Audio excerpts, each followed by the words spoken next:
Hello, this is Jamie Magrich. Welcome to Jamie's Craft Table. Today I'm going to show you how I made this card. It's actually a paper pumpkin alternative. I'm using the Lovely Day stamp set. Looks like that. I'm going to be using this flower, this stamp here, not for its intended use, and then I'm going to use Celebrate, all from the same stamp set. I'm also going to be using two of these scalloped stitched rectangles from Stitch So Sweetly Dies. So let's get started. The paper I'm going to use today, I have a scrap to stamp my sentiment on. I have a scrap to stamp and cut out the flower image from. I've already, for the sake of time, cut out the larger of the stitched rectangles from the center of a 5.5 by 4.25 piece of Highland Heather. I'm going to use this as a layer, and this is going to be the layer behind the stamped background. I have a piece of white, which is 4 by 5.25, and my card base, which is 5.5 by 8.5, scored and folded at 4.25.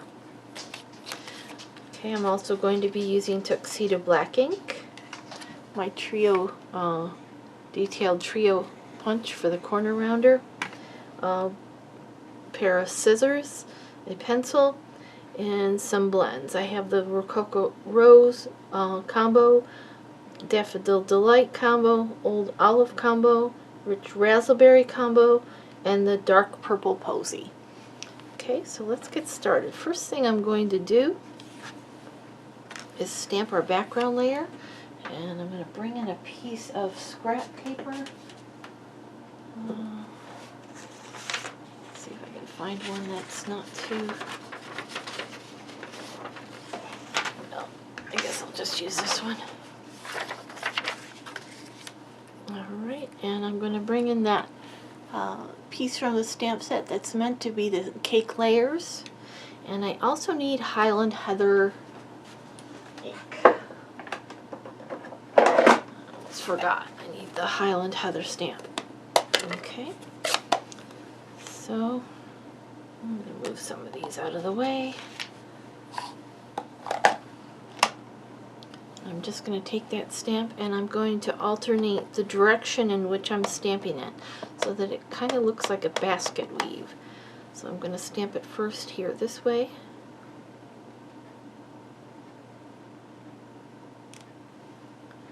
And I'm going to turn it and stamp it this way.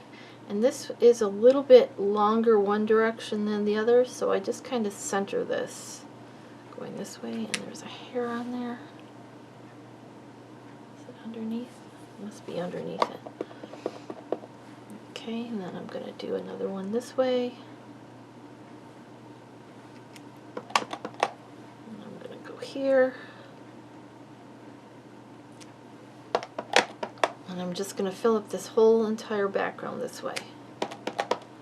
Just rotating between which direction I'm stamping it.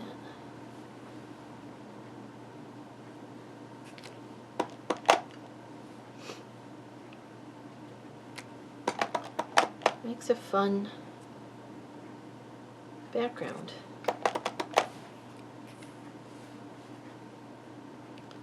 I just have the scratch paper there so I don't get ink all over my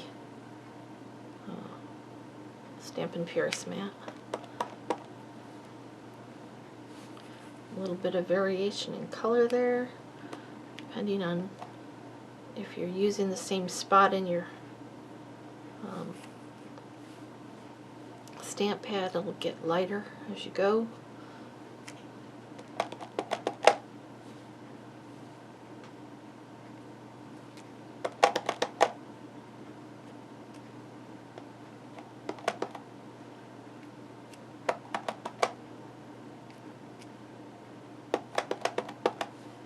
Couple more on there.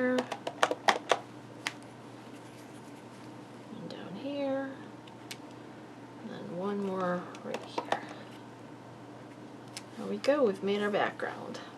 Okay, done with the Highland Heather. Put this aside for a minute. We're going to bring in this piece. It's just a scrap. I don't need the paper for that. The Memento ink. And this is a larger stamp, so I'm going to actually do it this way. I'm going to pick the ink up and stamp it this way. I don't know if I'm in camera. There we go. It's a little bit easier to make sure you get ink on the whole entire thing. Okay.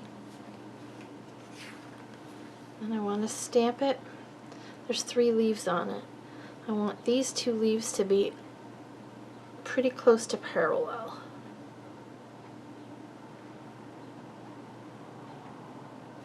Not perfectly, but see, they're kind of in the same line.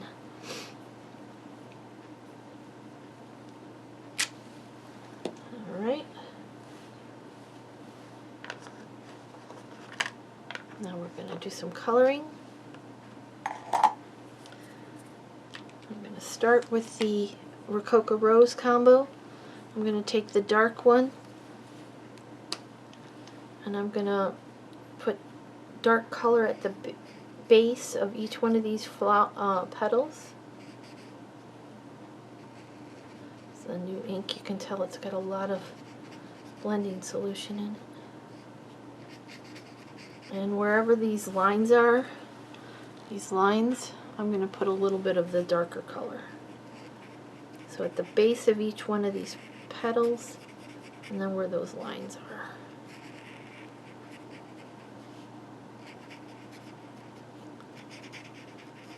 And I'm not doing a neat job, I'm just kind of scribbling the color in.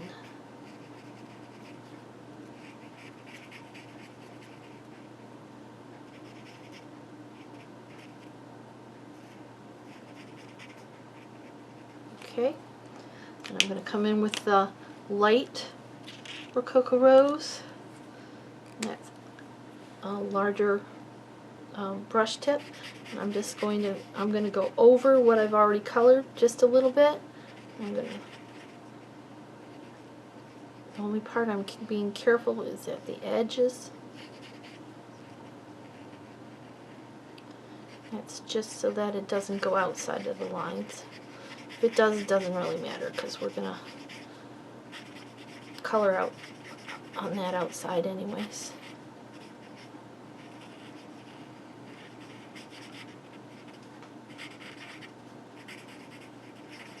Okay, get this all colored in.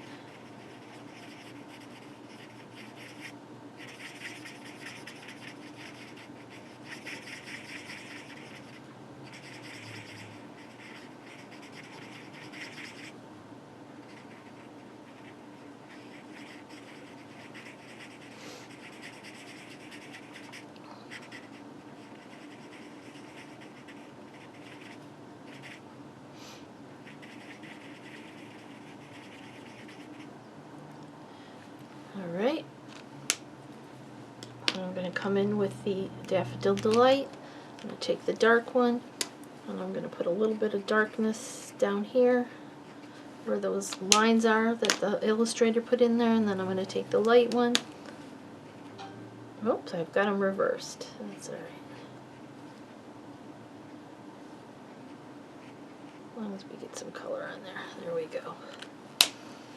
Okay, now I'm going to come in with the greens. I'm going to take the dark Old Olive. I'm going to put the dark Old Olive here by the tip. And a little bit up the center. I guess it's the base here where it's...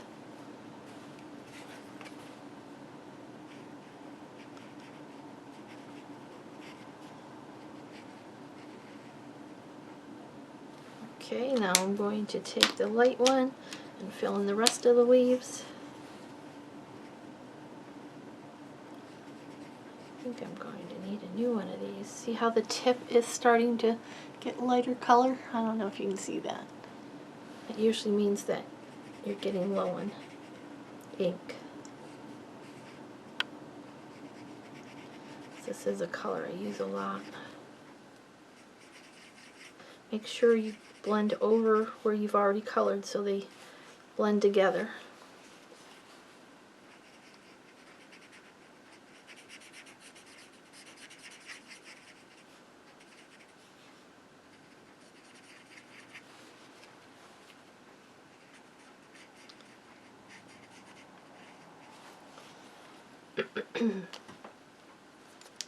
Okay, now I'm going to take the light rich raspberry, and I want this to be a little bit more purpley. So I'm going to take this and I'm going to just color over a little bit in these darker areas of this flower. Just a little bit here and there. Where it would be the darkest. I'm going to come back in with the light of the Rococo Rose. I'm going to color over that flower again. Maybe not out quite as far. Doesn't really matter. If you want to color over the whole entire thing, that's fine too.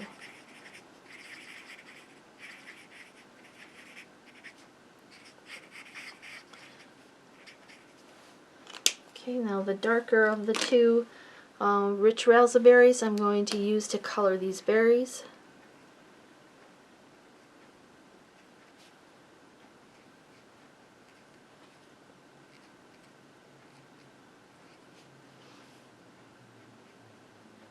And if you want them to be any darker areas in here, or it's even darker, you can go back in with this. I'm not going to worry about it this time. But okay, now I'm going to take the dark purple posy, and I'm going to outline this entire thing with this dark purple posy.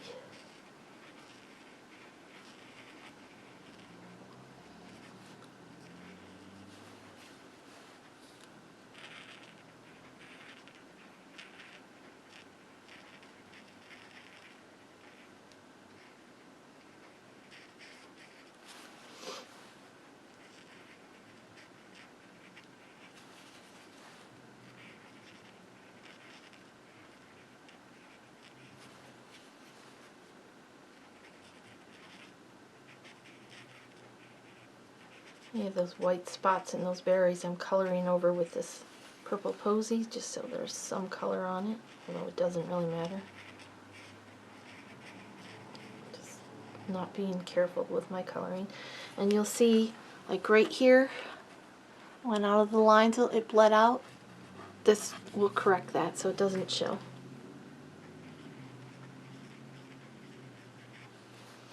Okay, now I'm going to bring in the second of the largest of those stitched so sweetly rectangles. I'm going to place it on here where I'm going to want to cut it out. I'm not going to want to cut this off, so I'm going to come in with a pencil and I'm going to mark where that goes, where that edge of that die is. And I'm going to come in from this edge and I'm going to cut out just to there, this part by hand. So I'm going to take my snips and I want to leave a border of that purple posy, and I'm not being fussy about it. I'm just cutting a little bit around that edge. And I'm going to go up to where that line is. And I'm going to do the same thing on this side.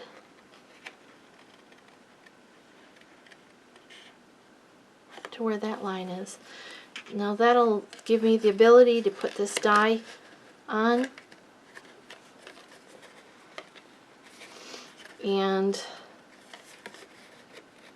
when I go to cut it out, this part won't get cut because only the part inside the die will cut.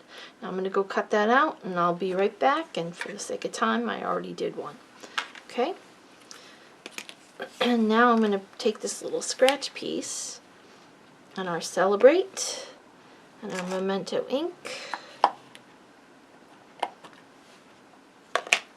I'm going to stamp the Celebrate right down here near the edge. I'm going to take that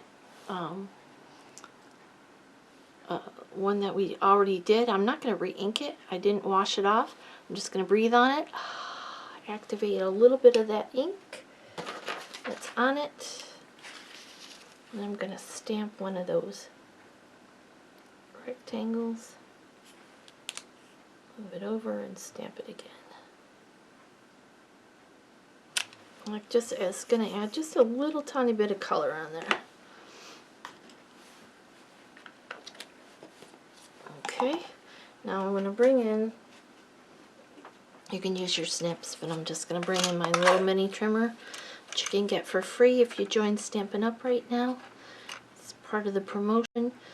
For $99, you get $125 worth of product.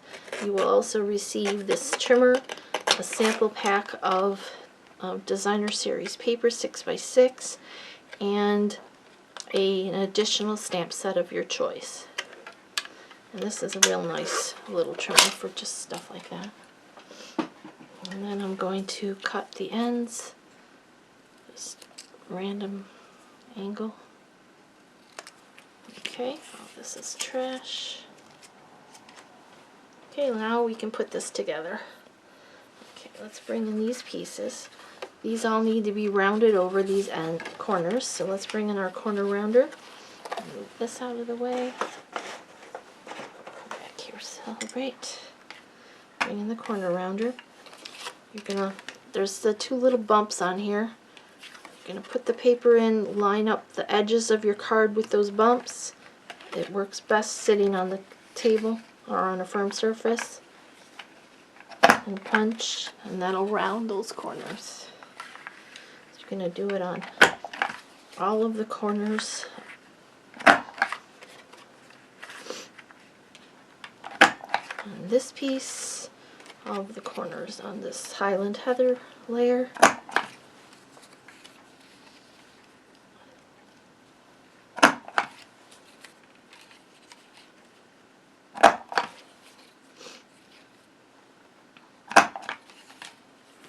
This is going to get mounted on top of there.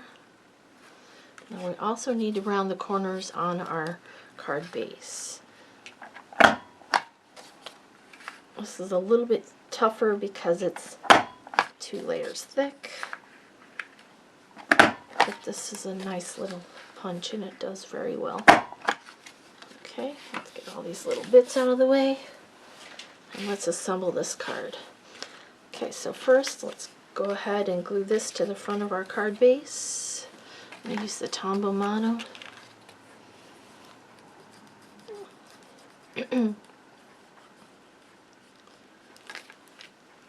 Come on, there we go.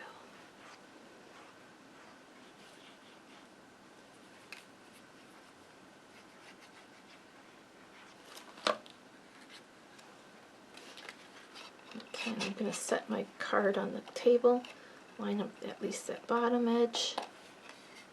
There we go, that's pretty good.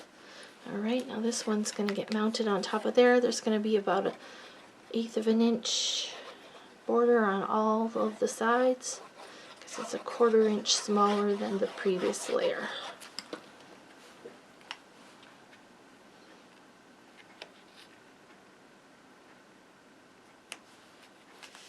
Okay. Now let's bring in these layers and some dimensionals. I'm going to put dimensionals on the back of this.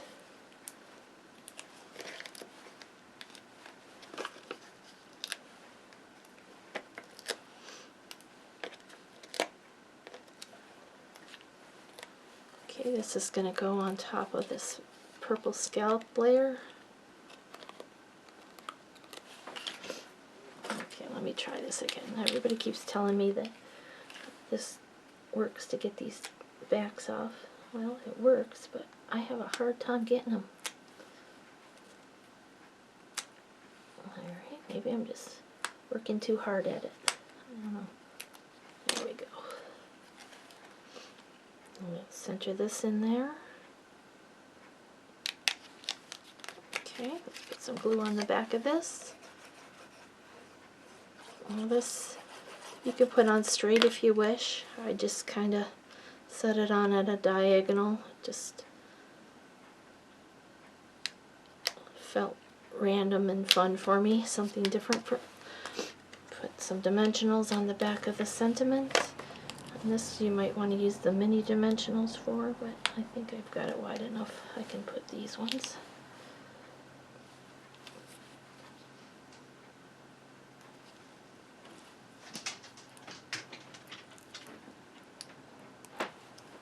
And that's going to go right here. Now you want to make the sentiment so that it looks straight on the card. That's the tricky part.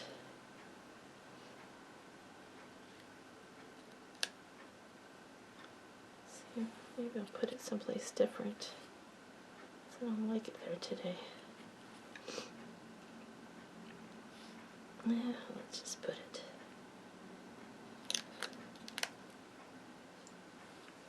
There we go. There's a card we just made together. Here's the one I did previously.